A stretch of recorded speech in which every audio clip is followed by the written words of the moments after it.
வெளிமாநில பதிவெண் கொண்ட ஆம்னி பேருந்துகளை பதிவு செய்வதற்கான அவகாசம் இன்றுடன் நிறைவடைய உள்ள நிலையில் 547 ஆம்னி பேருந்துகளை இயக்குவதில் சிக்கல் ஏற்பட்டுள்ளது.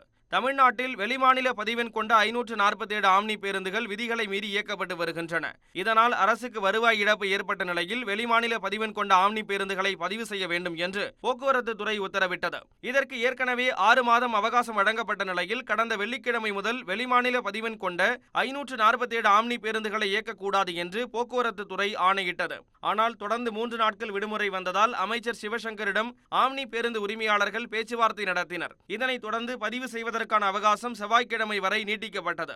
இருப்பினும் தற்போது வரை வெளிமாநில பதிவெண் கொண்ட 547 ஆம்னி பேருந்துகள் பதிவு செய்யப்படவில்லை.